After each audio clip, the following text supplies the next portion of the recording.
Buenos días. Adelante, siéntense. Hoy es el 112 aniversario del Día del Ejército. En un rato vamos a Nuevo León. Allá vamos a conmemorar este importantísimo día. Bueno, hoy vamos a hablar sobre el corredor interoceánico del Istmo de Tehuantepec. Está el almirante secretario y también el vicealmirante Juan Carlos Vera Mijares. Nos va a hablar primero el almirante secretario y después el vicealmirante sobre los avances del corredor. Cerramos hoy con el detector de mentiras. Entonces vamos primero a la información y después contestamos las preguntas, que va a estar bueno el día de hoy. Adelante, almirante. Con su permiso, señor presidente. Muy buenos días a todas y a todos. El día de hoy vamos a presentar los avances del corredor interoceánico, que incluye la construcción y el mantenimiento de las vías férreas, principalmente la línea K, que va de Ixtepec a Ciudad Hidalgo, Chiapas, donde estamos dando prioridad la conexión hasta Tonalá y la conexión hacia Guatemala. Por otro lado, también vamos a informar sobre la línea FA, que va de Coatzacoalcos a Palenque, y en este caso vamos a explicar cómo va el avance para la construcción de la vía férrea que va a conectar la refinería de Dos Bocas con Roberto Ayala en Tabasco, para poder extraer todos los productos que producirá la refinería. Asimismo, se van a presentar los avances de los polos de desarrollo para el bienestar, que ya 7 ya están en avance importante para su consolidación, otros más están en proceso de licitación, con énfasis en 2 que tenemos en Chiapas y uno próximo en Tabasco. Asimismo, se van a presentar los puertos de Salina Cruz, Coatzacoalcos, Puerto Chiapas y Dos Bocas, en donde se está consolidando poco a poco el movimiento de carga interoceánica, consiguiendo empresas que estén interesadas en mover mercancías de un océano al otro, y con ello ir consolidando los polos de desarrollo y en general el corredor interoceánico del Istmo de Tehuantepec. El vicealmirante Juan Carlos Vera Mijares va a explicar el detalle de los avances. Gracias.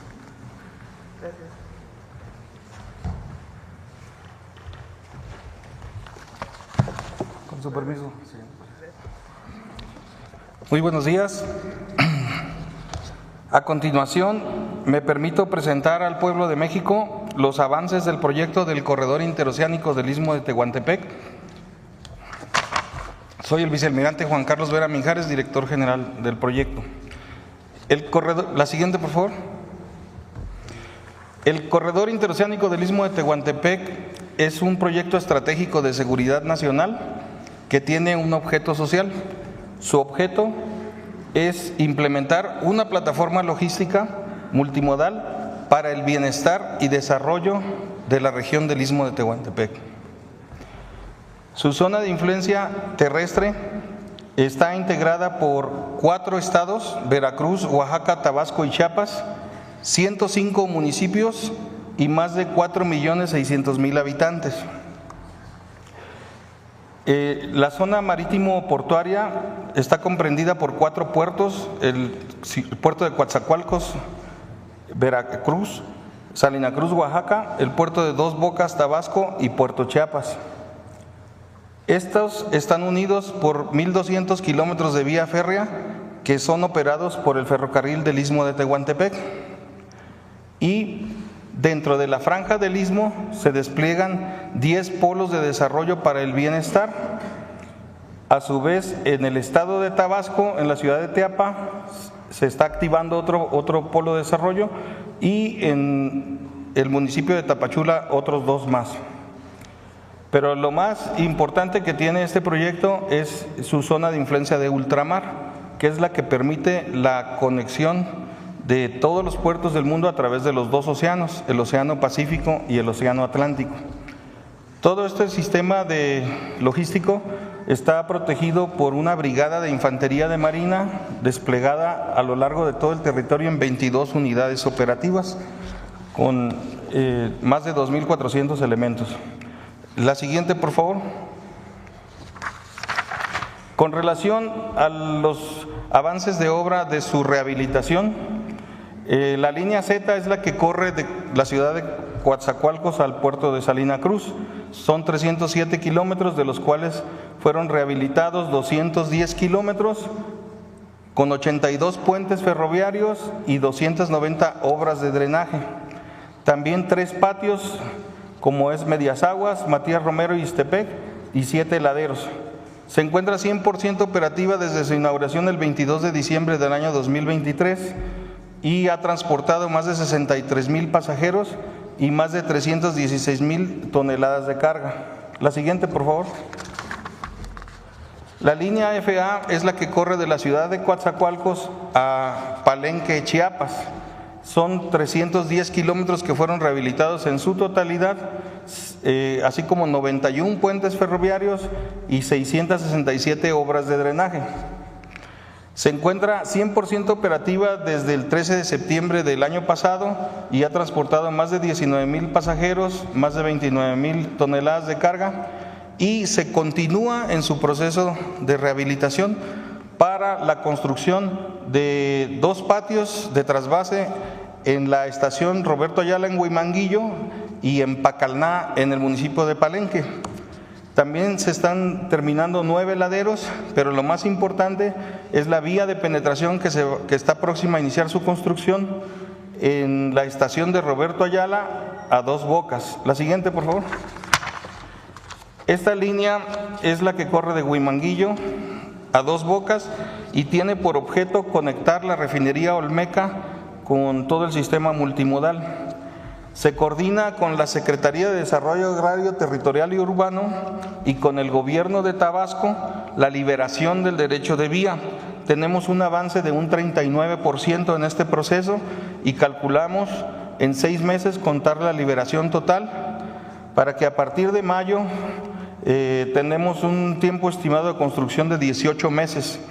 Estamos próximos a iniciar obra y se programa su término para el último trimestre del año 2026. La siguiente, por favor. La línea K es la línea más larga de todos. Esta línea conecta de la ciudad de Ixtepec, Oaxaca, a Ciudad Hidalgo, Chiapas. Se encuentra en proceso de rehabilitación en 459 kilómetros de vías, más de 427 puentes ferroviarios y más de 600 obras de drenaje.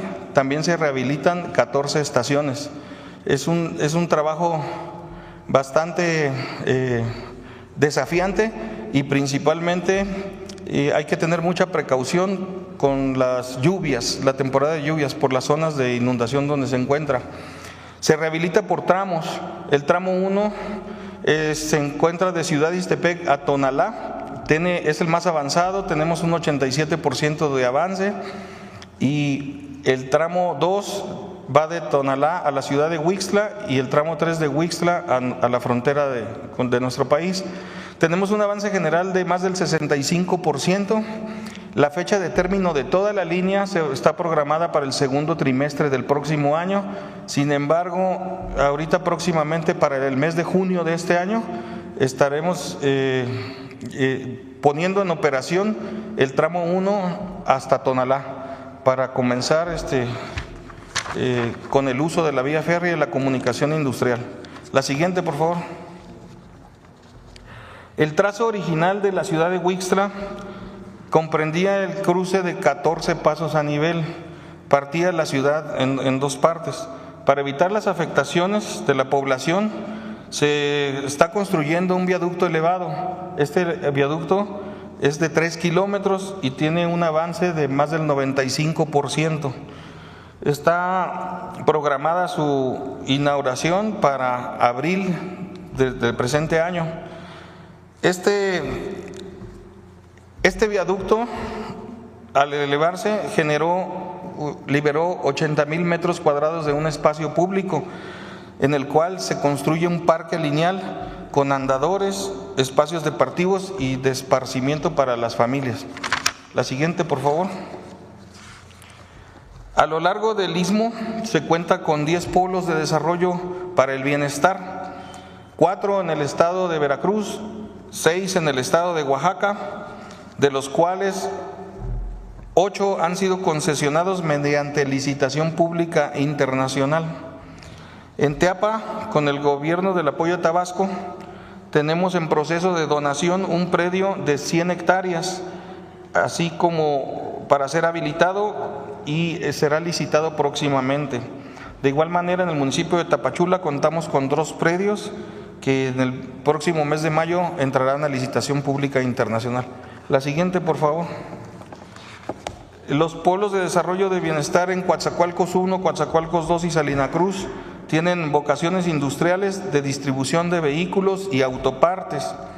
Estos ya fueron licitados y concesionados a la empresa desarrolladora multimodal del Istmo. Tiene un 90% de avance en sus estudios y un avance comercial significativo. La siguiente, por favor. Los polos de desarrollo de Texistepec, San Juan Evangelista, Matías Romero y Santa María Mixtequilla tienen vocaciones agroindustriales, dispositivos médicos, farmacéuticos y metales. Ya fueron licitados y están concesionados a empresas nacionales que se llaman Proismo y Profarmax.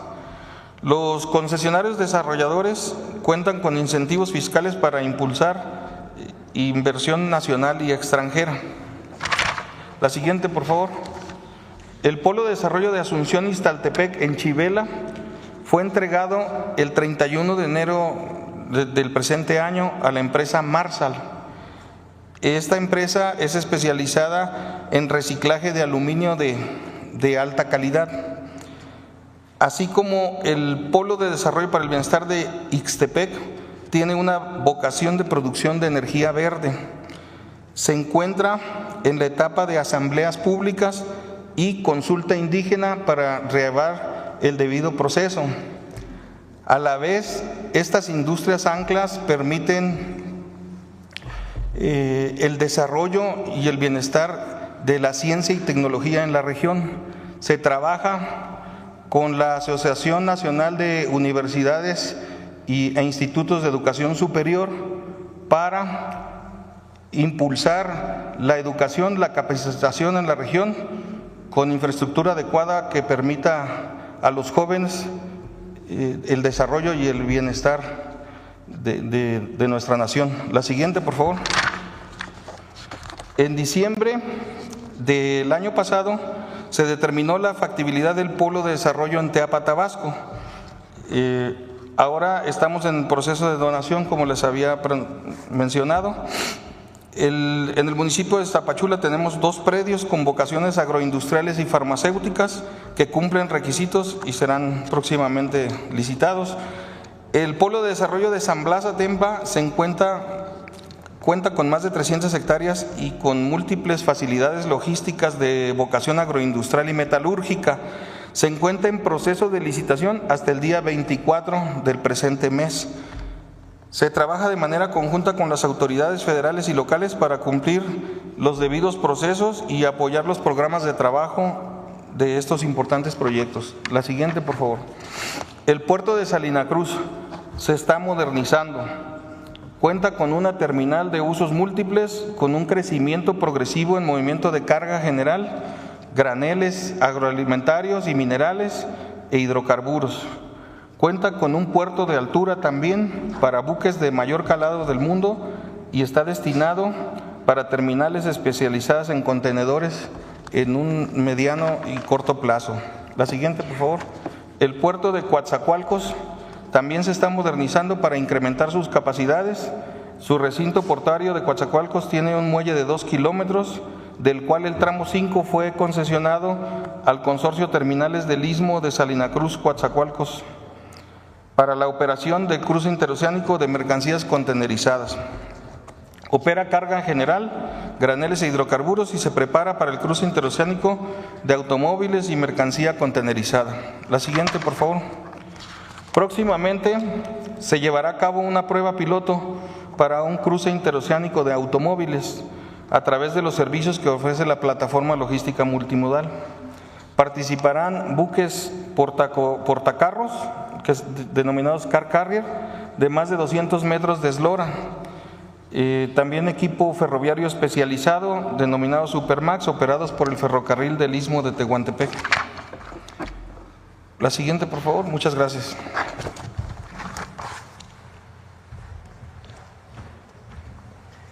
Pues como ven, va muy avanzado el corredor interoceánico.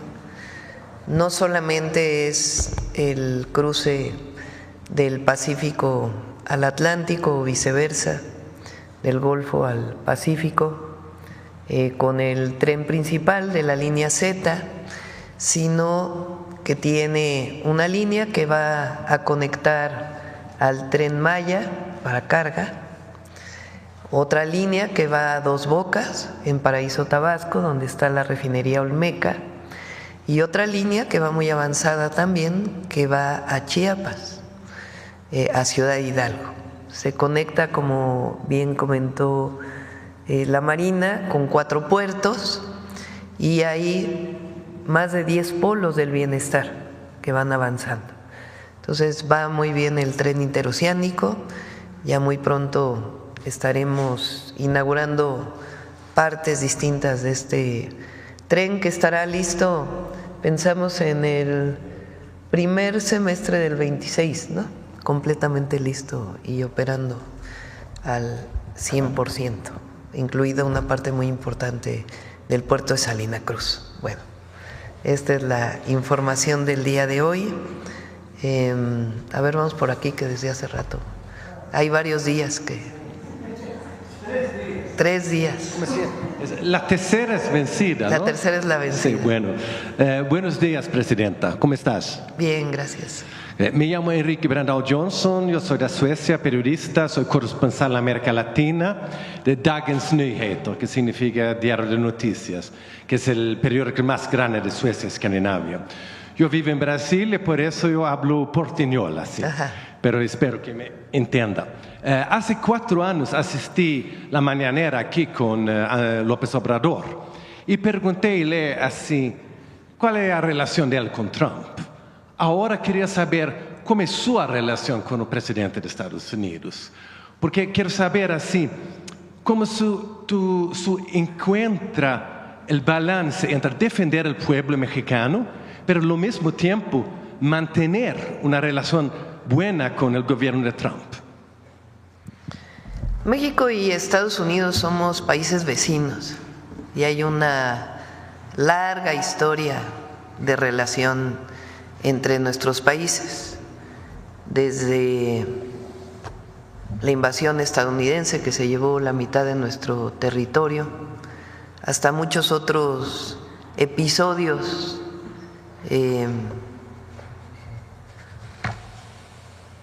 que a veces uno no quisiera recordar por momentos de mala relación. Pero también hay momentos de buena relación en la historia de nuestros países. Hoy, por ejemplo, que se hablando de mala relación, que estamos celebrando el 112 aniversario de la formación del Ejército Mexicano. El Ejército Mexicano tiene una gran historia porque se forma con un decreto del Congreso de Coahuila en 1913, después del golpe de Estado de Victoriano Huerta a Francisco I. Madero. El único gobernador que se rebela frente a ese golpe de Estado es Venustiano Carranza, gobernador de Coahuila. Y el Congreso le autoriza a formar un ejército. Y ahí inicia el ejército revolucionario. Por supuesto, después de la gesta heroica del propio Madero, cuando llama a la revolución el 20 de noviembre de 1910. Pero después de este golpe de Estado, inicia la formación del Ejército Mexicano, que viene del pueblo, que es un ejército revolucionario en contra de un golpe de Estado. Quien apoyó ese golpe de Estado fue el entonces embajador de los Estados Unidos en México, Wilson, apoyando a Victoriano Huerta. Después viene un cambio de gobierno y es distinta la actitud de Estados Unidos, aunque ponen sus barcos en Veracruz en 1914. Decía que también hay una parte de una historia muy importante de buenas relaciones. El propio Madero en Estados Unidos, desde ahí viene el Plan de San Luis del 20 de noviembre. Previo a ello, por supuesto, la relación de Benito Juárez con Lincoln, que es una gran relación, o la relación del general Lázaro Cárdenas con Roosevelt. Entonces hay buenas historias y hay historias muy difíciles. Yo pienso que la relación del presidente López Obrador con el presidente Trump fue un buen momento en la relación entre México y Estados Unidos, de mucho respeto del presidente Trump a México, después de momentos difíciles cuando quiso poner aranceles relacionado principalmente con el tema migratorio. Yo tiendo a pensar que va a haber una buena relación entre el presidente Trump y la presidenta de México. Somos dos países vecinos, no nos vamos a ir a ningún lado, somos socios comerciales y tenemos que hacer el mayor esfuerzo posible para tener una buena relación. Por supuesto que está en la definición de ambos países. En este momento estamos en un periodo pues de un proceso de pláticas, de negociación, frente a esta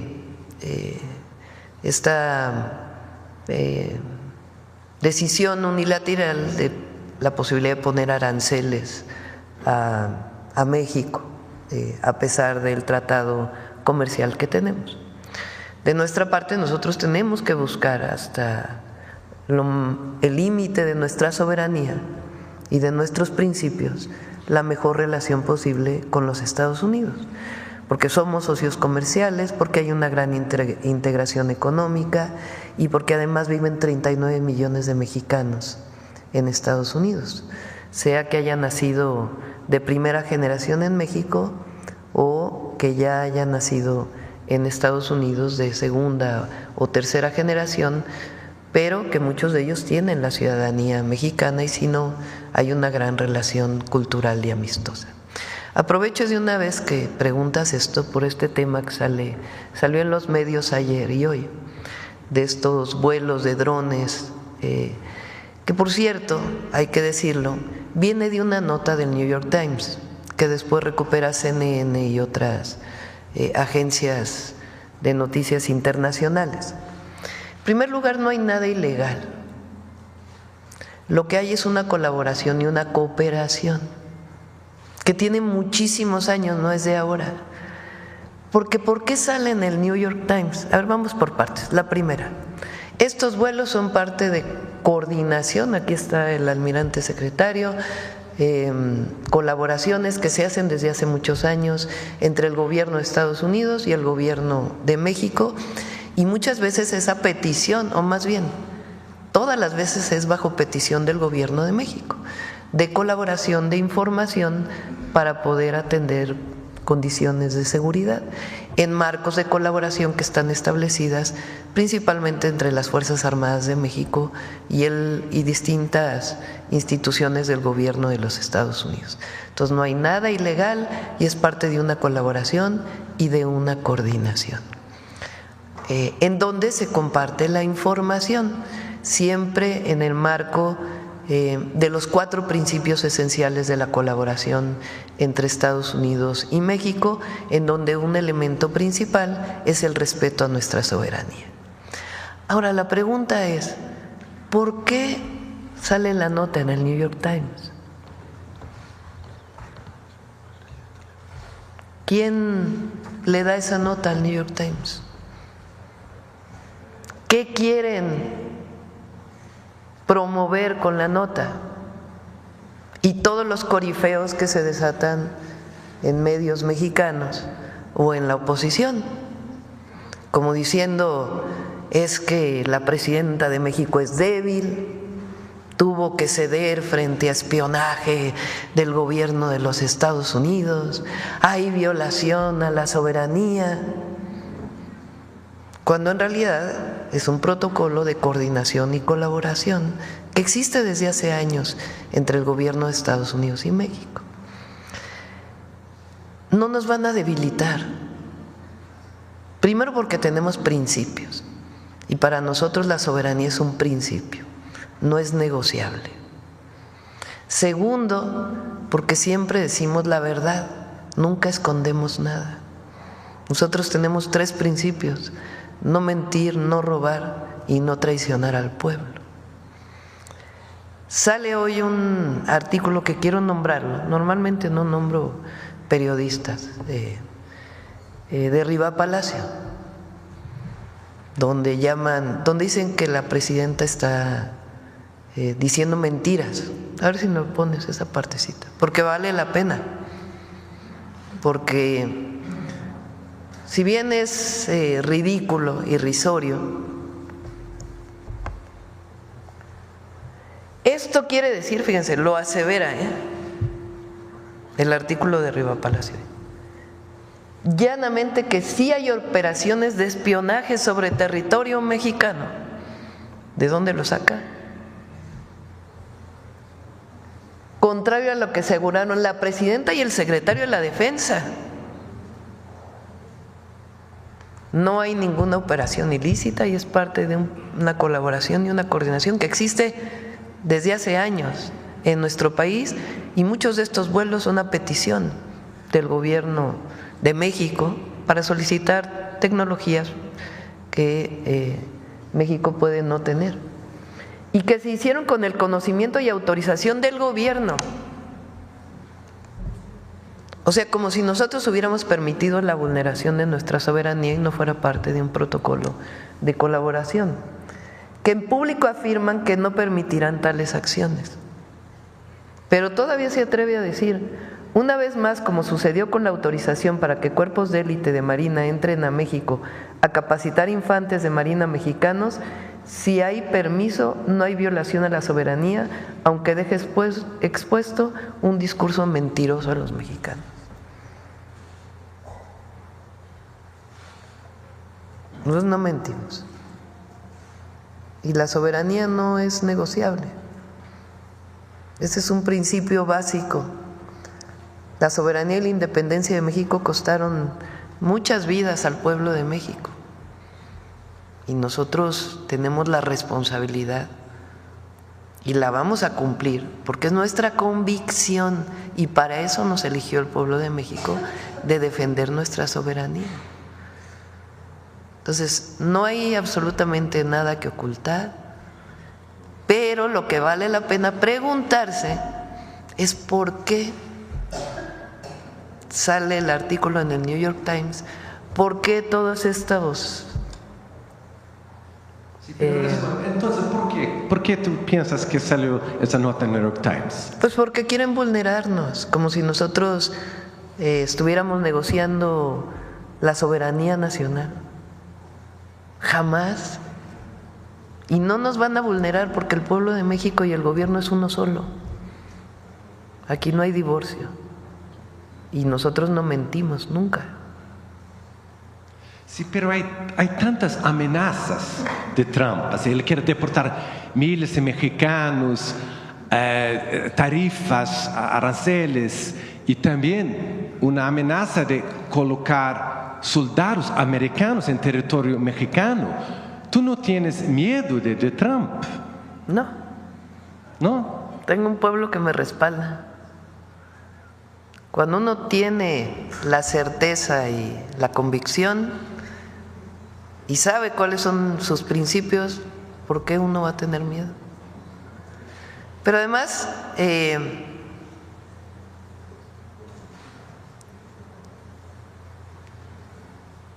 una cosa también es, el presidente Trump tiene su manera de expresarse. Entonces, primero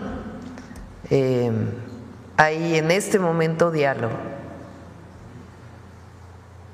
y nosotros no vamos a permitir nunca que se vulnere la soberanía. Y si llegara a vulnerarse, hay un pueblo entero para defender a su patria. Sí. Y otra cosa, esa amenaza de Trump de colocar los cárteles en lista de organización terroristas, ¿cuál va a ser, si esa va a pasar, cuál va a ser su respuesta de esa cosa? ¿Qué va a hacer si Trump coloca eso en la lista de terroristas? Primero, y es muy importante, porque también nos quieren colocar como si nosotros defendiéramos a los cárteles de la droga o a la delincuencia organizada. Por supuesto que no. Cuando fui jefa de gobierno, disminuimos los índices delictivos en más del 50%, con una estrategia: atención a las causas y disminución de la impunidad, con 4 ejes que son los que hoy estamos desarrollando a nivel nacional. Ya hay resultados. Enero del 2025 fue el enero más bajo en homicidios de los últimos 8 años y trabajamos todos los días para la construcción de la paz en nuestro país. No es la visión del pasado de Calderón, que ahí sí hubo una actitud completamente distinta frente al gobierno de Estados Unidos, pero no es la propuesta de aquella época en donde decretaron una guerra. Lo he dicho en otras ocasiones, guerra quiere decir permiso para matar, en condiciones de excepción. Nosotros no, nosotros queremos que se cumpla la ley. Ese Estado de Derecho que luego se llenan la boca con la palabra, pues en aquella época no hubo nada de Estado de Derecho. Hubo una guerra que decretó en su propio territorio, que resultó además pues en más violencia. Nosotros lo que queremos es el cumplimiento de la ley y la atención a las causas, que las y los jóvenes de México tengan todo el derecho a vivir felices y en paz, y que tengan acceso a los derechos que están establecidos en la Constitución de la República: educación, salud, empleo y una vida plena. Entonces, primero, que no haya confusión de que nosotros, no. Lo que nosotros defendemos es la soberanía. Ellos le pueden llamar como quieran, pero nosotros defendemos la soberanía. Entonces, si ese decreto tiene que ver con acciones extraterritoriales, esas no las aceptamos. Nosotros creemos que, si bien es cierto que es indispensable avanzar en investigaciones conjuntas, por ejemplo, de lavado de dinero, que son muy importantes, porque la droga se vende en Estados Unidos. Ahí está la venta de la droga. Entonces, ¿qué ocurre con el recurso proveniente de la venta de la droga? Si ellos hacen este decreto para investigar todavía más en los Estados Unidos el lavado de dinero en los Estados Unidos y los propios grupos delictivos que se mueven en Estados Unidos, que hacen que haya esta venta de la droga, está muy bien. Lo que nosotros no aceptamos es la violación a nuestra soberanía. Entonces, por eso es colaboración, coordinación, sin subordinación, sin intervencionismo, sin injerencismo. Coordinación, colaboración en el marco de los 4 principios. Almirante, ¿por qué no nos dice cuáles son los 4 principios que se desean? Sí, tenemos en el tema de seguridad 4 principios que no son renunciables. El primero tiene que ver con la responsabilidad compartida, es decir, que reconocemos que el problema es de ambos lados de la frontera y que tenemos que actuar de manera coordinada y colaborativa. El segundo es la confianza mutua, es decir, que lo que acordamos lo cumplimos y que no nos traicionamos. La tercera tiene que ver con la cooperación y no la subordinación. Es decir, podemos trabajar juntos, podemos hacer operaciones con ayuda de ellos y de nosotros en diferentes ámbitos, pero jamás las fuerzas mexicanas se van a subordinar a los Estados Unidos. Y por último, el respeto a la soberanía, que no es renunciable. Son los 4 principios que rigen la cooperación en materia de seguridad con los Estados Unidos. Bueno, la última pregunta aquí. Suecia es un país muy feminista, le canta a usted así. Yo quiero saber así, porque en Suecia, en la afuera, personas están viendo México como un país muy machista, así. Pero tú tienes una aprobación de más de 80%. ¿Cómo es de ser presidenta en México? ¿Cuáles fueron las dificultades de ser mujer presidenta? ¿O cuáles fueron los avantajes, las cosas buenas? Gracias. Creo que hubo algo que caló mucho en nuestro pueblo y en el momento político. Nosotros en nuestro movimiento decidimos quién iba a ser. En México había una historia de que el presidente nombraba por dedazo al siguiente o al candidato del partido al que pertenecía. Aquí se rompió esa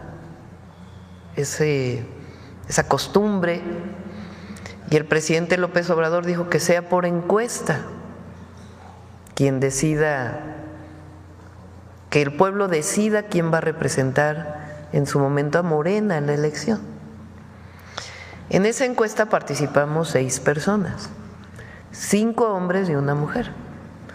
Participó Marcelo Ebrard, participó Adán Augusto López, participó Gerardo Fernández Noroña, entonces por representante del PT,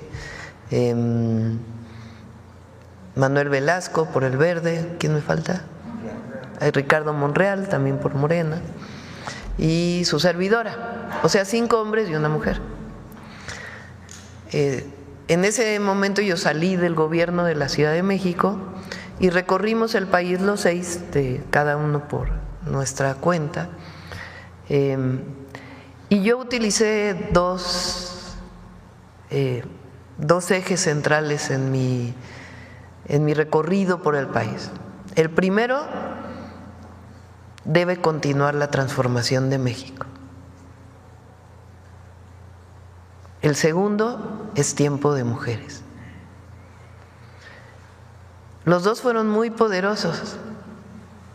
Entonces, de 5 hombres y una mujer, salí arriba en las encuestas que se hicieron. Y creo yo que cuando utilicé es tiempo de mujeres, caló muy hondo no solo en las mujeres, sino en los hombres en nuestro país.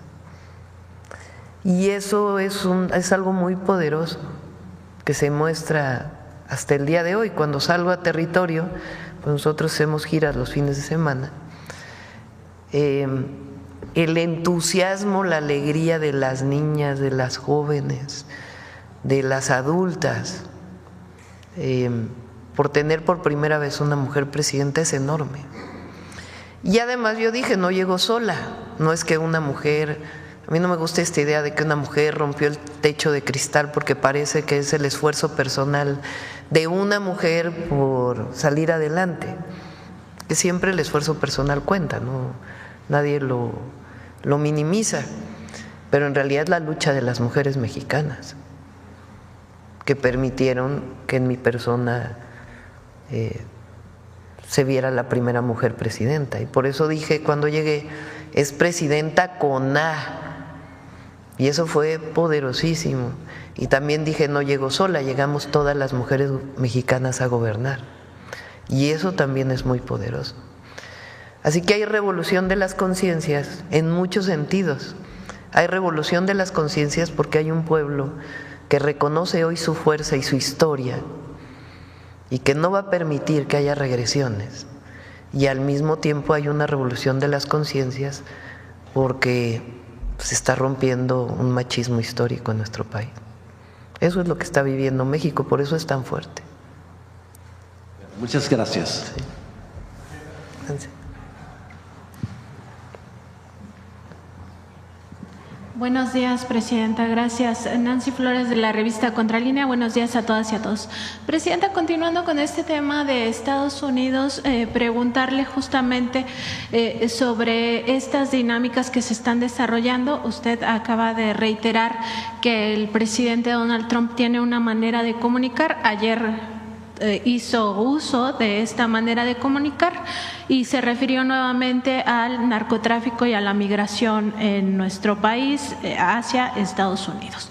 Lo que no vio es justamente esto que usted ha estado insistiendo también en estas conferencias matutinas, de que en Estados Unidos existe distribución de droga, lo que ya decía hace un momento, que esto significa que allá hay bandas delincuenciales que hacen esta distribución de estos opioides y que la crisis en gran parte se refiere al hecho de que Estados Unidos nunca ha combatido eso, no ha combatido tampoco el lavado de dinero en circuitos financieros, siempre acaba diciendo que el lavado de dinero se hace con traslado de maletas, lo cual sería absolutamente imposible, y le echa la culpa sobre todo a México.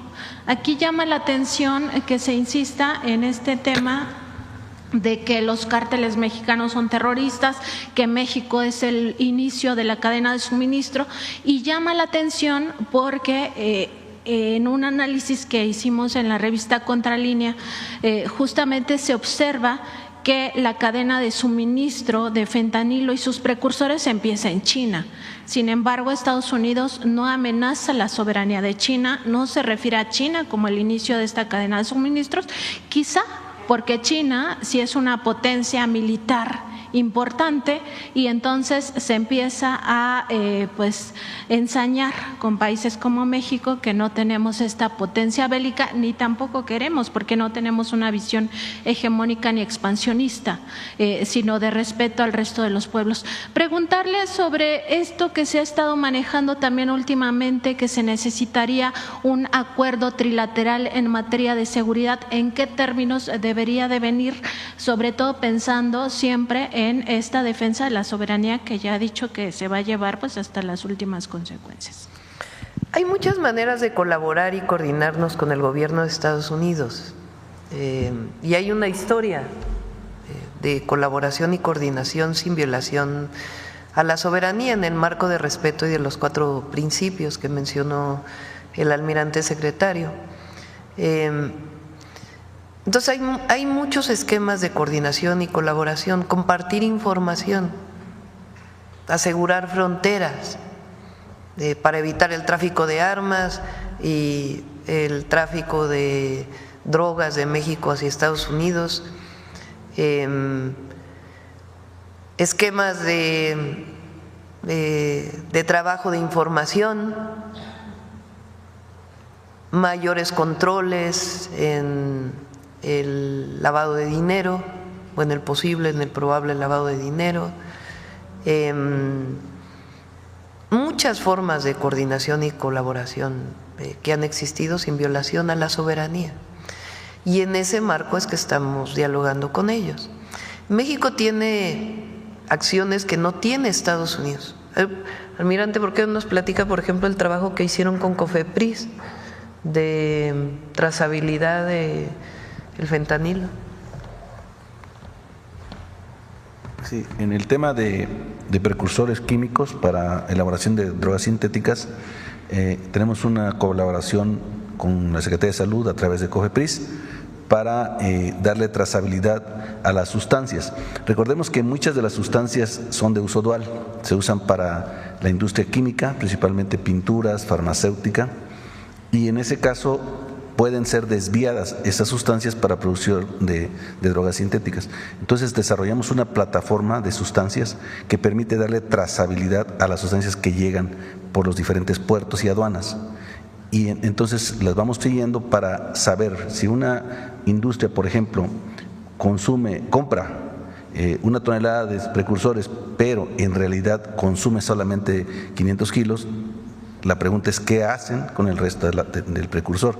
Ese seguimiento se hace a través de verificaciones que hacemos junto con COFEPRIS en cada una de estas industrias y bueno, ya llevamos algunos detenidos y algunas empresas que han sido inhabilitadas por desviar precursores químicos. Pero además de esto, cuando encontramos algún laboratorio clandestino, verificamos si ahí se usó alguna sustancia de las que traemos trazabilidad. Entonces con eso podemos ir ligando, que ya tenemos incluso un extraditado a Estados Unidos por ese motivo, que dónde quedó, desde dónde viene la droga, el precursor, como la señora presidenta lo dijo muy claramente, viene principalmente de los países asiáticos, dónde se distribuyó y cómo llegó a las organizaciones criminales. Y Estados Unidos, bueno, lo tenemos nada más nosotros, hemos tenido algunas pláticas con otros gobiernos, como Inglaterra, por ejemplo, está interesado en que les proporcionen la experiencia y Estados Unidos también está buscando que nosotros compartamos con ellos estas experiencias, porque ellos no tienen esa trazabilidad. Entonces es coordinación y colaboración de ambas partes. Nosotros tenemos campañas educativas, informativas del uso de las drogas y para evitar el uso particularmente del fentanilo, allá no lo tienen. Entonces hay fortalezas de unos y otros lados que hay que compartir y colaborar. En este mismo tema, Presidenta, preguntarle sobre programas específicos de las agencias de Estados Unidos en México, sobre todo porque en el sexenio pasado se revisó esta actividad de los agentes, de 14 agencias, en aquel marco de la nueva ley de seguridad. Y en ese contexto preguntarle particularmente por programas. Hay un programa que se denomina SIU, que es una unidad de élite antinarcóticos de adiestramiento. En su momento el presidente López Obrador la suspendió temporalmente por considerarla que era injerencista. En este caso, preguntarle si en estos nuevos evaluaciones que se están haciendo de la cooperación se iría revisando programa por programa de estas agencias para determinar cuáles no son injerencistas, cuáles sí son realmente útiles para el pueblo de México y si se irían palomeando uno por uno. A ver si usted recuerda, almirante, qué artículo es de la Ley de Seguridad Nacional. A ver si el general secretario en 2020 se modificó por parte del presidente López Obrador para dejar muy claro qué está permitido en México por parte de personal de las agencias estadounidenses. A ver si lo pueden publicar, poner en la pantalla, porque hoy en la Ley de Seguridad Nacional está muy claro qué se puede hacer y qué no se puede hacer, y estamos valorando qué cuestiones adicionales para protección de nuestra soberanía, porque lo que, digamos, no se puede permitir es que hagan actividades que no son parte de la colaboración o de la coordinación. Entonces estamos en esta evaluación frente a este posible decreto de los cárteles o de la delincuencia organizada, porque aquí le llamamos delincuencia organizada, así está tipificado en el Código Penal, de la delincuencia organizada como terrorismo. Entonces nosotros en nuestro marco jurídico tenemos que fortalecer nuestra soberanía para evitar que haya acciones que estén fuera del marco de la coordinación y la colaboración de nuestra propia Constitución y de nuestras leyes. Entonces, en ese marco se revisa, se coordina y avanzamos, porque nosotros queremos avanzar en la construcción de un país todavía más en paz y en disminuir los índices delictivos. Y como lo dije hace poco, nosotros no queremos que el fentanilo llegue a ningún lado, no solo no queremos que llegue a Estados Unidos, no queremos que llegue a ningún lado, a ningún joven, que no haya adicciones de esta droga tan terrible que provoca tantas adicciones y sobredosis. Nosotros no queremos que haya tráfico de fentanilo, evidentemente ilegal. Entonces, en ese marco, toda la coordinación que sea necesaria y la colaboración. Presidente, y también en el tema de migración hizo una referencia ayer el presidente Donald Trump a que México tenía fronteras abiertas, lo cual claramente pues no es compatible con la realidad.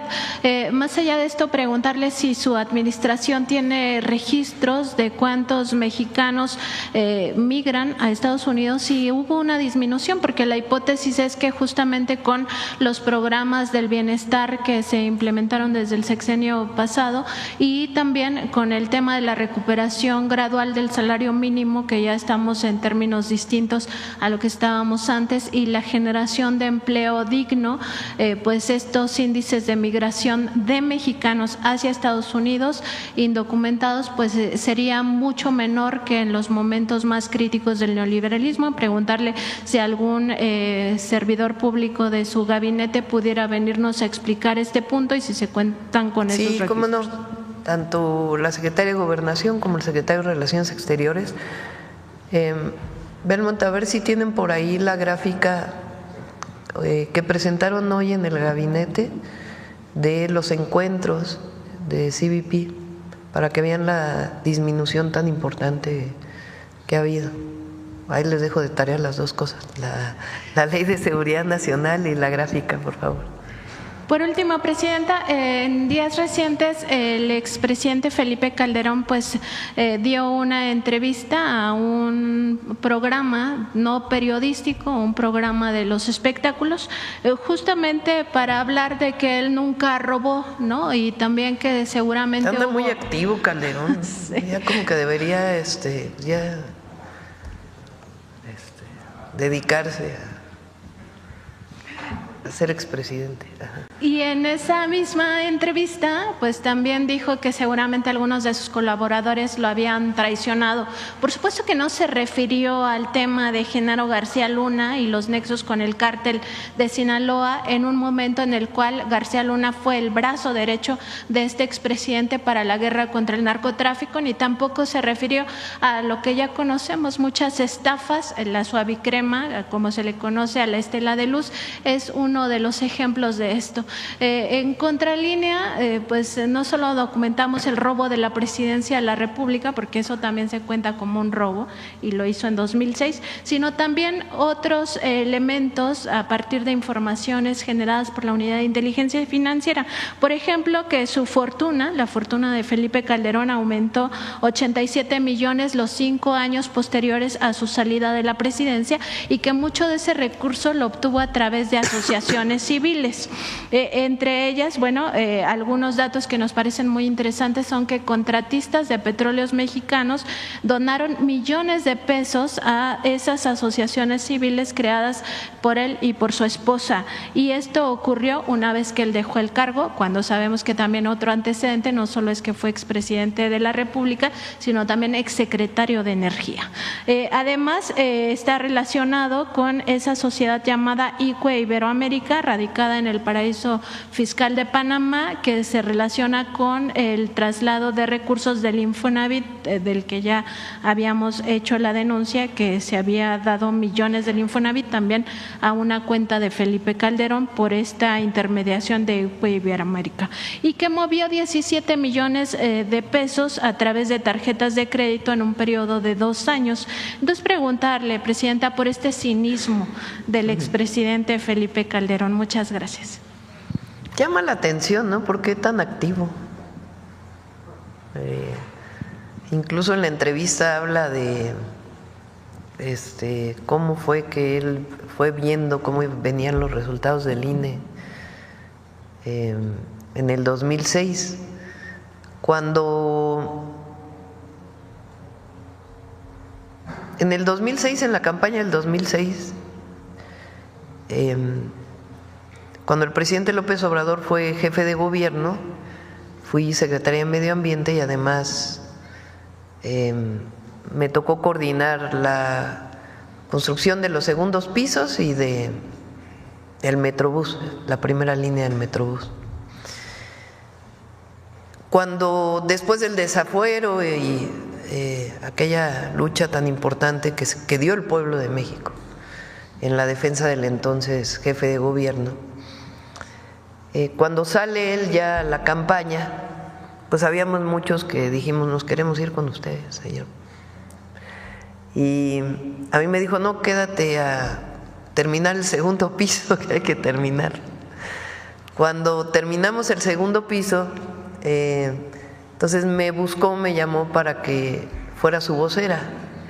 En los medios no había redes sociales, pero eran principalmente los medios de comunicación, radio, televisión. Y venía justo pues toda la campaña del peligro para México. Entonces salí del gobierno, salgo como una de sus voceras, y en el segundo debate a la presidencia, él al final del debate dice, López Obrador dice, que deja un expediente de contratos del cuñado de Calderón en Pemex, mientras él fue secretario de Energía. Al otro día yo tenía un debate con la representante de el que era el candidato del PRI, tabasqueño también, Madrazo, y el candidato del PAN, que era Calderón. Éramos 3 mujeres, era Rosario Green, Josefina Vázquez Mota y su servidora. Y entonces llevé el expediente y ahí mostramos cómo Hildebrando Zavala hizo contratos en Pemex mientras él era secretario de Energía. Después de eso hicimos una investigación más profunda y resulta que Hildebrando Zavala tenía muchos contratos en el Instituto Nacional Electoral. Y de ahí pues se fueron descubriendo que una buena parte del fraude tuvo que ver con esos contratos. O sea, desde antes de que llegara la presidencia de la República ya había estas denuncias. Y después lo que pues tú mencionas, ¿no? Y el tema de que sale del gobierno y se va a trabajar a una empresa, a Iberdrola, una empresa española de energía, a la cual le dio muchos contratos, parecido a lo de Zedillo, en el caso de los ferrocarriles. Entonces, pues sí, es muy cuestionable. Quizá el mayor problema, todo es problemático en eso, o todo es denunciable. Pero lo más grave fue la decisión de Calderón de la guerra contra el narco. ¿Cómo es posible? Vean nada más el cinismo. Que la Casa Blanca pone en su tuit o en X como demostración del vínculo del gobierno con el narco la detención de García Luna ahora.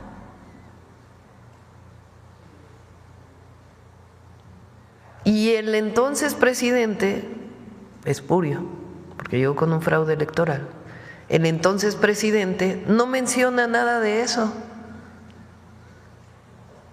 ni dice nada de García Luna. No, bueno, sí dijo que él lo volvería a hacer, que no se arrepiente de nada.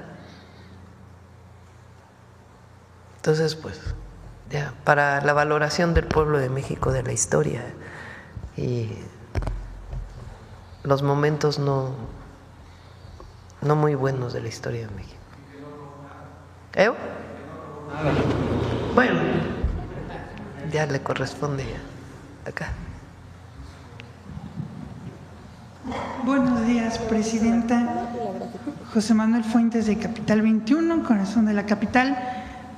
Preguntarle sobre el tema de inversiones, porque ayer la presidenta del Banco de Santander, Ana Botín, destacó que pues México es un país ideal para invertir, pero quiero citarla para que me dé su opinión, presidenta. Dice…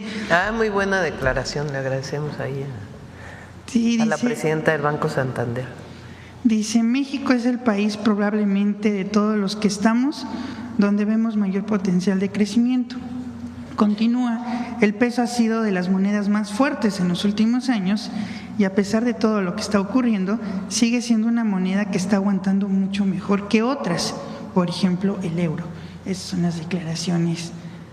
Pues solitos se explican, ¿no? Sí, mañana viene, vamos a ver si Netflix va a hacer una inversión muy importante también en México. Vamos a ver si viene mañana aquí a la mañanera. Hay muchísimas oportunidades de inversión. Ayer además se lanzó el Hecho en México, que fue un buen evento de la Secretaría de Economía, que es parte del Plan México. Entonces, todos los días trabajamos por el país.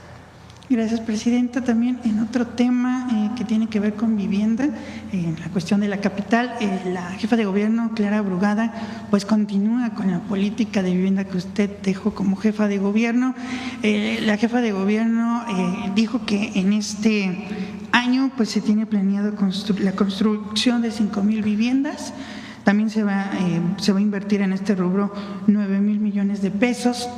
También mencionaba de que en adelante ya no se va a poder construir ni una vivienda en cerros y en zonas verdes o en zonas de conservación. Preguntarle cómo va a ayudar su gobierno para esta situación, porque como bien dije ahorita, cuando usted era jefa de gobierno, pues se enfrentó al cártel inmobiliario, que pues ya le habían echado un ojo al bosque de Chapultepec, que es una zona muy rica, y que ya querían hacer un desarrollo inmobiliario, presidente. Es muy buena jefa de gobierno, Clara. Es una mujer honesta, hiperactiva, que quiere mucho la ciudad, la conoce y está haciendo un excelente trabajo. Y colaboramos con ella en muchos temas, tema de vivienda.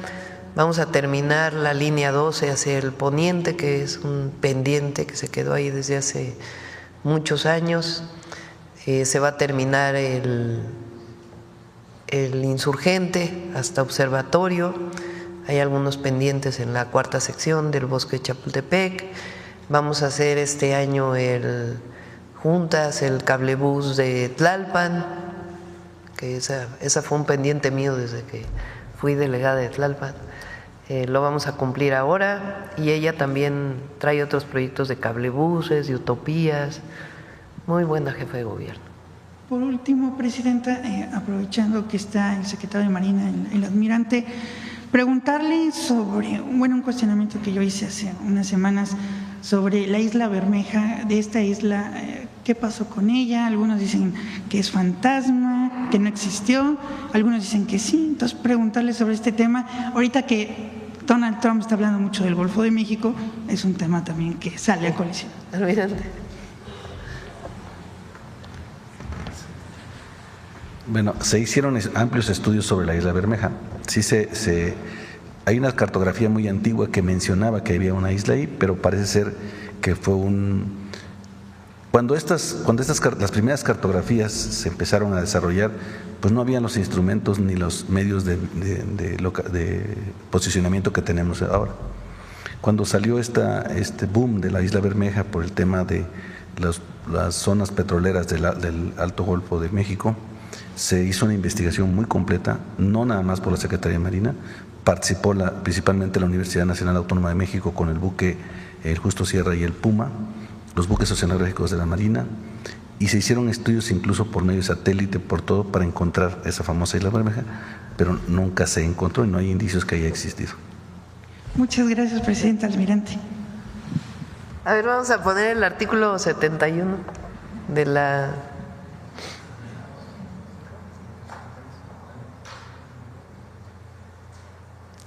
Dice, este fue modificado en 2020, ¿no? Los agentes extranjeros deberán observar las siguientes disposiciones. Solo podrán desarrollar las actividades de enlace para el intercambio de información con autoridades mexicanas en términos de lo dispuesto en la acreditación que se hubiese expedido a su favor. 2. No podrán ejercer las facultades reservadas a las autoridades mexicanas ni podrán aplicar o ejecutar las leyes extranjeras en territorio nacional. 3. Deberán abstenerse de realizar gestiones directas ante autoridades distintas de la Secretaría de Relaciones Exteriores o de las dependencias que corresponden en términos de los respectivos convenios de cooperación internacional suscritos por el Estado mexicano en materia de seguridad y que contribuyan a preservar la seguridad nacional. 4. Deberán poner en conocimiento de las autoridades mexicanas que corresponda, en términos de los respectivos convenios de cooperación internacional suscrito por el Estado mexicano en materia de seguridad y que contribuyan a preservar la seguridad nacional, la información de que se alleguen en el ejercicio de sus funciones. 5.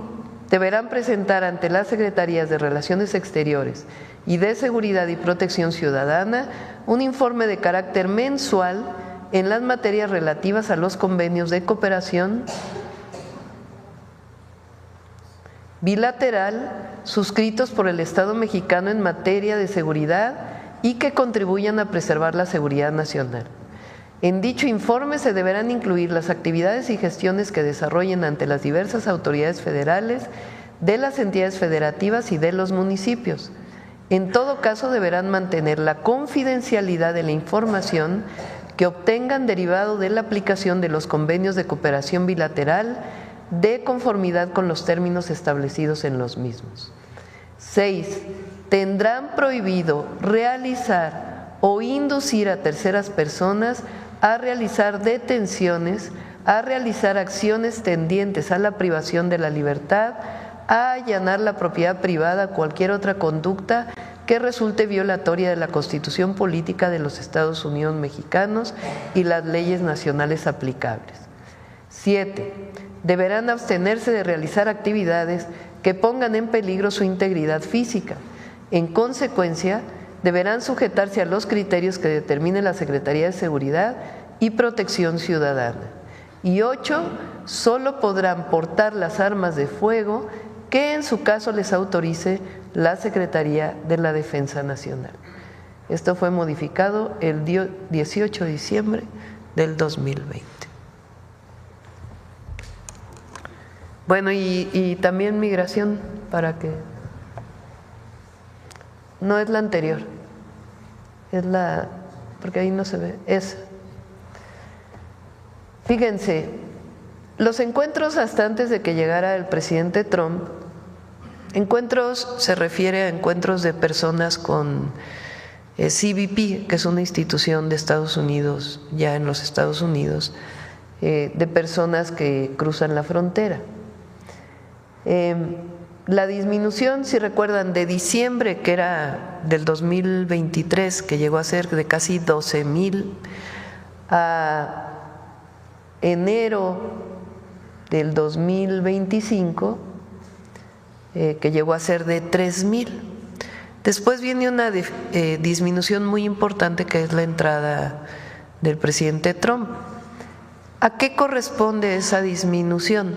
A que desaparece esta forma de entrar a Estados Unidos legal que se llamó CBP-1, que era esta forma de asilo de personas extranjeras, principalmente no mexicanas, que llegaban a la frontera con Estados Unidos. Cuando llega el presidente Trump desaparece el CBP-1, que era una forma de asilo de personas, muchas de ellas venezolanas, cubanas, de otras nacionalidades que llegaban a Estados Unidos. Cuando desaparece CBP-1, pues se reduce todavía de manera muy importante. Hoy los encuentros están en su nivel más bajo, pues, de la historia reciente, en 367 personas el día de ayer. Ahora sí. Buenos días, Presidenta.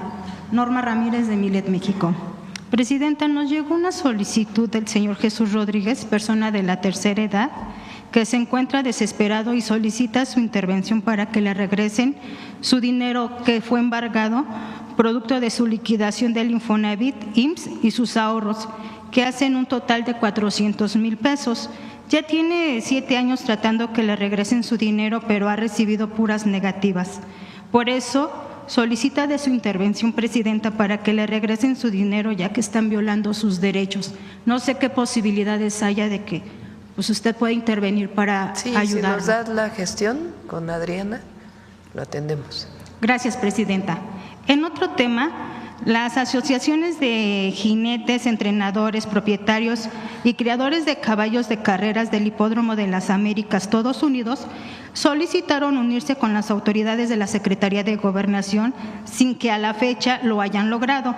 Después de más de 2 meses que la empresa permisionaria no ha ofrecido carreras, ahora pretende bajar el monto de los premios que ofrece, los cuales en los últimos 4 años no se han incrementado y ahora la situación es insostenible. Aunque el director de Asuntos Jurídicos y la directora de Juegos y Sorteos de la Secretaría de Gobernación recibieron y conversaron con representantes del gremio hípico designado, a la fecha no se han reunido, por lo que le solicitan, Presidenta, su intervención para que sean atendidos, escuchados, pues está en peligro muchos empleos. Además, todas las consecuencias que implica esta actitud de la permisionaria. Es conocido que dicha empresa, cuyo principal accionista es la empresa española Codere, que mantiene el 84% del paquete accionario, hace mucho tiempo tiene graves problemas financieros y es necesario ponerle en orden para que cumpla con la autorización que ostenta en las 52 hectáreas del bien inmueble que es propiedad de todos los mexicanos. Ellos solicitan, Presidenta, reunirse, que alguien nos escuche de la Secretaría de Gobernación para exponerle la crisis que están viviendo. Sí, Rosa Isela es de primera. Trabaja de las 24 a 28 horas al día. Y sí, seguramente se reunirá con ellos. Se lo agradezco, sí. Presidenta, gracias. Buenos días, Presidenta. Emir Olivares, del periódico La Jornada. Retomar este tema con algunas precisiones con el tema de la relación con Estados Unidos. Dice que se pactaron estas acciones de cooperación, entre ellas los sobrevuelos de estos drones. ¿Cuándo se habrían pactado y cuáles serían, qué otros acuerdos se tienen con la administración del presidente Trump? No, estos no son acuerdos nuevos. Son acuerdos que vienen del presidente Andrés Manuel López Obrador o de antes. No hay ha habido reuniones entre las instituciones, el Comando Norte se llama, ¿no? Con el secretario de la Sedena, con el secretario de Marina, pero no hay un acuerdo particular ahora, al revés, estamos justamente en ese trabajo de qué acciones adicionales de coordinación y colaboración en el marco de nuestra Constitución y las leyes podemos seguir desarrollando, que nos ayudemos mutuamente. Pero no es esto de que supuestamente entramos ahora a una negociación particular, es parte de las coordinaciones que hay. ¿Ya se tiene fecha para la reunión en el tema de seguridad, Presidenta? Hay conversaciones entre la Secretaría de Relaciones Exteriores y el Departamento de Estado de los Estados Unidos y siguen estas conversaciones. Ahora, usted hablaba hace un momento que quieren debilitarla. ¿A quiénes ubica como que quieren tienen este objetivo? O sea, ¿para qué sacan esta nota en el New York Times? Ustedes que son tan buenos reporteros. ¿Cuál es el objetivo? Esa es mi interpretación, ¿no? Por supuesto puede haber otras interpretaciones, pero como si hubiéramos negociado quién sabe qué cosa entre la llamada del presidente Trump con su servidora. Y para cerrar el tema, ayer… Eso es lo que están queriendo decir, porque eso es lo que vienen todos los… Sí. La presidenta no va a negociar nunca la soberanía nacional, jamás. Ayer el presidente Trump insistió en el asunto de que parte del país está bajo control de los cárteles. Estas afirmaciones, Presidenta, esta forma de comunicar del presidente Trump, no ponen o no afectan las negociaciones que se están dando en la materia de seguridad y en otros temas. Pues no estamos de acuerdo, lo dije desde que la Casa Blanca sacó su comunicado el 20 de enero, creo que fue del propio 20 de enero. Hice un video, grabamos de que no aceptamos esa aseveración. Al mismo tiempo también dice que se lleva bien con México. Entonces, nosotros tenemos la obligación de buscar siempre un acuerdo con los Estados Unidos en el marco de nuestros principios y, por supuesto, de la Constitución de la República. Y cuando habla de que ofrece ayuda, ¿se aceptaría esta ayuda o es...? En el marco de la coordinación y la colaboración, sin violar nuestra soberanía. Entonces, el presidente López Obrador y los presidentes anteriores, con una visión completamente distinta, a esta modificación a la Ley de Seguridad Nacional que hace el presidente López Obrador, o que propone al Congreso y que el Congreso la acepta, pues no estaba antes, ¿verdad? Entonces se ponen límites a la participación de las agencias en México, y esos límites pues tienen que ver con los marcos de colaboración, de coordinación en el marco de nuestras leyes. Entonces, cuando dicen ayuda, pues es en el marco de la colaboración, de la cooperación y de los 4 principios que estableció claramente el almirante. Bueno, muchas gracias, presidente. Este tema, en cuanto ayer se dio una polémica, pasando a otro tema, por la afiliación a Morena de varios personajes políticos, entre ellos el senador Miguel Ángel Yunes. Una respuesta inmediata de la gobernadora Nale de Veracruz. ¿Esto no afectaría la unidad del movimiento, presidenta? ¿Hasta dónde se puede o no? O ¿cómo se va a resolver? Pues tiene que resolverlo las instancias de Morena. Tiene una excelente presidenta Morena, Luisa María, el comité ejecutivo es buenísimo, tienen sus propias instancias de honestidad, de justicia para dirimir cualquier problema que haya interno. Entonces, Morena es un partido muy fuerte, muy sólido, no creo.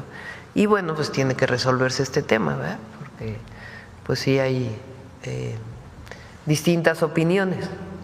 ¿Usted cuál es su opinión de estas afiliaciones, presidente? Se lo dejo a la presidenta de Morena. Yo creo que a mí me toca desde la presidencia fortalecer a nuestro movimiento y que no se entienda nuestro movimiento como un partido político, porque eso evidentemente no, sino lo que representa nuestro gobierno, que finalmente es el anhelo del pueblo de México por la justicia. A quien está hoy a cargo del partido le corresponde también mantener la unidad del partido y también los principios del partido. Entonces, pues ya ellos tendrán que decidirlo. Sí, pues tendrán que decidirse al interior. Miren qué bueno que haya debate. No hay pensamiento único al interior de Morena y eso también es bueno. Y que en todo caso haya debate y que se defina en esa discusión qué es lo que le conviene a Morena.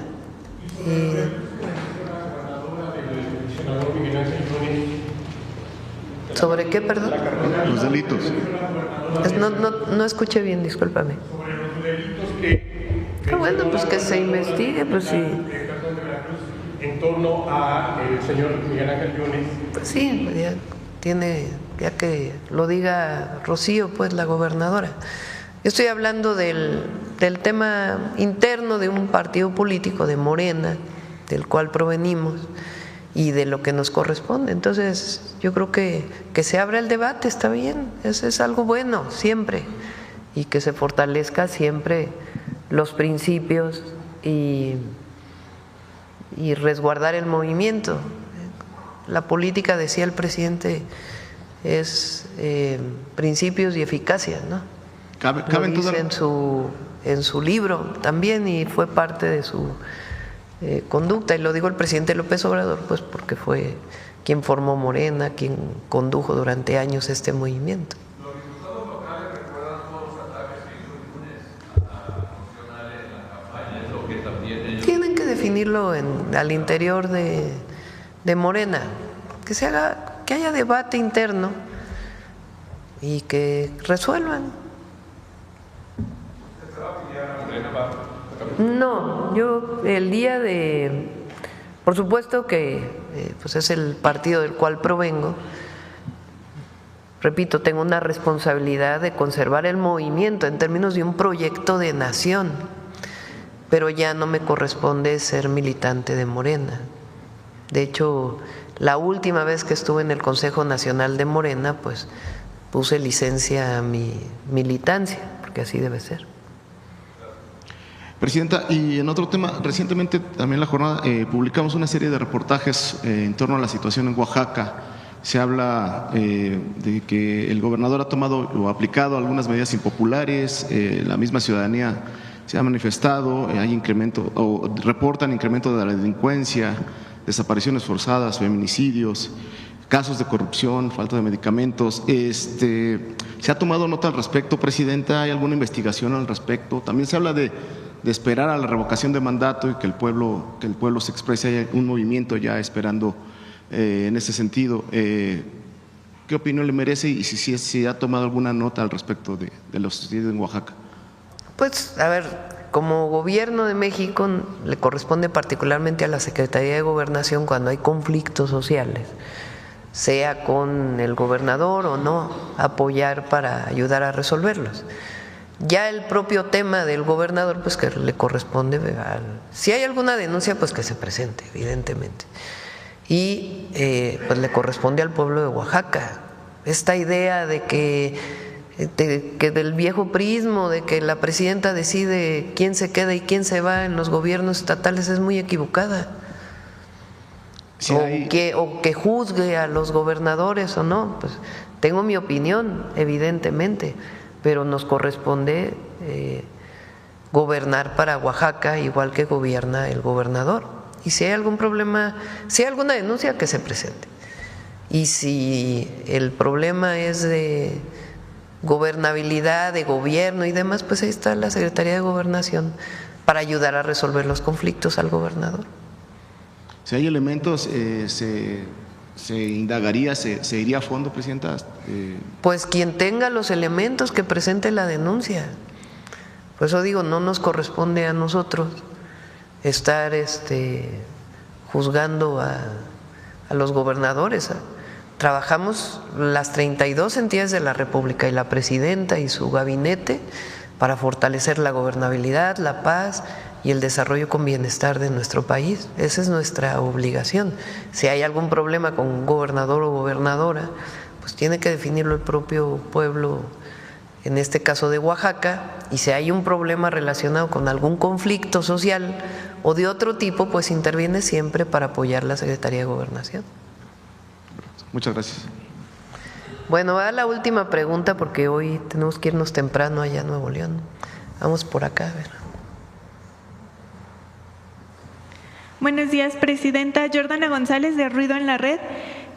Retomando el tema del lanzamiento de Hecho en México, se hablaba de que se llevará a la mesa de negociación en la que participará el secretario de Economía Marcelo Ebrard entre México y Estados Unidos. Preguntarle cuál es la importancia de que esta iniciativa se lleve a esta mesa de alto nivel. Son paralelos, o sea, más que llevar el tema Hecho en México a la negociación con Estados Unidos frente al tema de los aranceles, más bien es parte de nuestro Plan México, que lo vamos a seguir desarrollando. Evidentemente nuestro objetivo es que no haya aranceles con Estados Unidos y que continúe el tratado como está y que venga su proceso de revisión en el 2026. Pero de todas maneras nosotros pues tenemos este plan de desarrollo de nuestro país y ahí Hecho en México es uno de los elementos, porque lo que queremos fortalecer pues es la producción nacional. Y en ese sentido, pues es muy importante esta marca. Entonces sí es parte, pero realmente ahí pues es más bien, por ejemplo, ayer se volvieron a publicar lo de los aranceles de aluminio y acero. Nosotros hemos manifestado, y lo va a llevar el secretario de Economía a la mesa de trabajo con el secretario de Comercio, de que en el caso del aluminio y el acero, México es deficitario, no es superavitario. Es decir, Estados Unidos exporta más aluminio y acero de lo que importa. Entonces, en ese sentido, no vemos que tenga aplicación el tema de los aranceles para nuestro país. Son temas que se van a llevar mañana.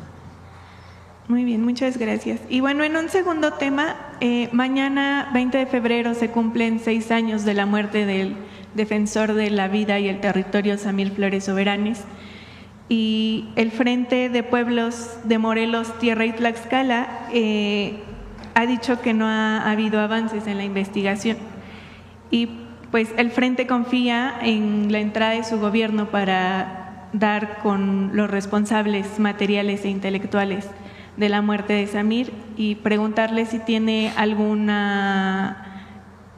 si sabe algo al respecto de cómo van las investigaciones. Preguntamos a la Fiscalía General de la República, me decía Paulina, ese caso lo atrajo la Fiscalía General de la República y con gusto preguntamos. Muy bien, muchas gracias. Y bueno, en el marco del reconocimiento también de los pueblos indígenas en la Constitución, preguntarle cuál es la importancia de la protección a los defensores de la tierra, que en su mayoría son de pues comunidades. Muy importante. Ahora viene, la verdad es, la defensa de quienes luchan por la justicia y por la defensa de la naturaleza, por la justicia ambiental, pues evidentemente hay que protegerlo siempre. Ahora viene algo muy bueno que ya inicia en marzo, que son las asambleas de las 13,000 comunidades indígenas y afromexicanas para recibir sus recursos directos del presupuesto de egresos de la Federación. Eso es histórico en México, nunca había habido un presupuesto directo a todos los pueblos y comunidades indígenas y afromexicanas. Entonces ya nos va a tocar ir a algunas asambleas, va a ser algo muy emotivo. Y en esta misma línea sobre la importancia, ya decía usted que es muy importante pues garantizar la protección a estos defensores. Uno de los compañeros de lucha de Samir, el profesor Jorge Velázquez, también estuvo y está en riesgo después del asesinato de Samir.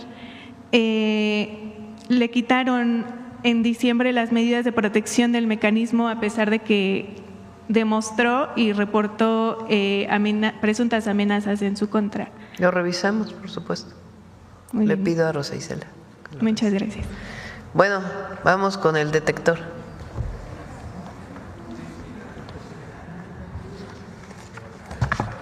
Con su permiso, Presidenta, buenos días a todas y todos. Comentaristas, medios de información y usuarios de redes sociales insisten en impulsar la narrativa injerencista de que el gobierno de Estados Unidos considera que el gobierno de México tiene relación con el crimen organizado y que las y los senadores autorizaron la entrada de fuerzas armadas de otro país para enfrentar a los cárteles. ¿Qué les motiva a mentir contra el gobierno de su patria? ¿Por qué quieren ver en México a fuerzas extranjeras como anhelaron quienes fueron a buscar a un príncipe austriaco para derrocar a la República e imponer un imperio? El fantasma del clasismo también recorre las redacciones y los foros de televisión disfrazado de meritocracia. La misma falacia que se utilizó durante el periodo neoliberal para negarle a las y los adolescentes el derecho a la educación media superior con un examen de admisión. Veamos el detector de mentiras de esta semana.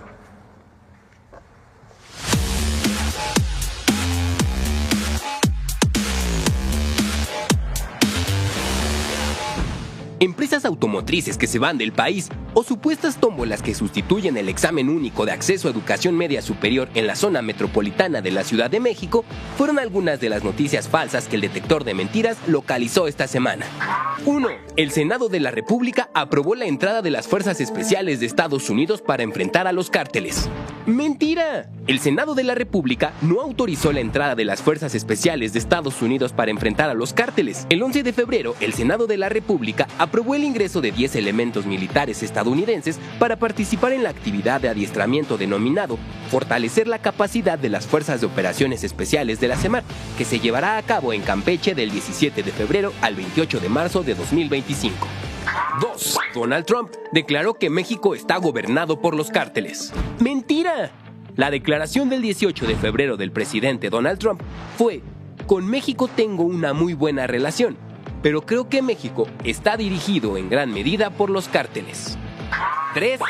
Nissan mudará su producción fuera de México por amenazas de aranceles de Trump. Nissan anunció que de suceder, de seguir este rollo de los aranceles al 25%, va a tener que trasladar su producción fuera de México. Nissan está considerando sacar la producción de automóviles de México por los aranceles de Trump. ¡Mentira! El 16 de febrero, Nissan México aclaró que no tiene proyectado trasladar sus operaciones de manufactura a otro país y reiteró su compromiso con el crecimiento y desarrollo de la industria en México, así como lo ha hecho por más de 60 años con más de 16 millones de vehículos producidos. 4. El gobierno de México pretende establecer un estado policial, vigilar políticos de oposición e intervenir tu teléfono. ¡Mentira! La iniciativa de reforma tiene por objeto regular la integración, organización y el funcionamiento del Sistema Nacional de Seguridad Pública, así como la distribución de competencias, coordinación y cooperación entre las instituciones de los 3 órganos de gobierno. Otro de los objetivos de esta iniciativa es interconectar los sistemas de inteligencia de la Federación, las entidades federativas y municipios, así como de entes privados para fines de investigación de los delitos, en particular de alto impacto. La plataforma digital de usuarios de telefonía móvil propuesta en la Ley General del Sistema Nacional de Seguridad Pública no faculta a ningún ente público a intervenir teléfonos o dispositivos móviles. Es un registro de usuarios de telefonía móvil que tiene como propósito robustecer las investigaciones a cargo de las instituciones de seguridad pública. 5. Morena y aliados van por fondos de los trabajadores del ISSSTE. ¡Mentira! La reforma enviada por la presidenta Claudia Sheinbaum al Congreso de la Unión pretende obtener hasta 11,000 millones de pesos en un fondo de distintas aportaciones de trabajadores y entes del gobierno federal para destinarlos al cumplimiento de atención a la derechohabiencia y al mismo tiempo fortalecer los mecanismos de progresividad y proporcionalidad que deben regir en las políticas públicas. 6. Un estudio de Oxford calificó a la CFE como un ejemplo a evitar. ¡Mentira! El documento La recentralización del sector eléctrico de México y sus implicaciones para los mercados emergentes no es un estudio, sino un comentario realizado por Rolando Fuentes, investigador visitante del Oxford Institute for Energy Studies y exdirector de negociaciones internacionales de la Secretaría de la Energía durante el sexenio de Felipe Calderón. 7. Se asignarán los lugares de bachillerato en la zona metropolitana por tómbola. El gobierno de Claudia Sheinbaum quiere asignar los planteles con una tómbola. De verdad que lo dije de broma. O sea, nunca imaginé que algo así podría pasar. Que ya no importen tus calificaciones, que si sacas 10 y eres súper estudiante, nada, a la tómbola y que tengan mucha suerte, ¿eh? ¡Mentira! El Bachillerato Nacional Mi Derecho, Mi Lugar establece un esquema que elimina el examen Comipems con un proceso de asignación que se basa en los principios de acceso directo, irrestricto, equidad y transparencia. Los aspirantes registrarán sus opciones educativas en la plataforma digital miderechomilugar.gov.mx, eligiendo entre instituciones que garanticen acceso directo y aquellas que requieran examen de admisión como el IPN o la UNAM. Solo en caso de que una opción educativa tenga más aspirantes que espacios disponibles, se implementará un sorteo aleatorio para asignar los lugares.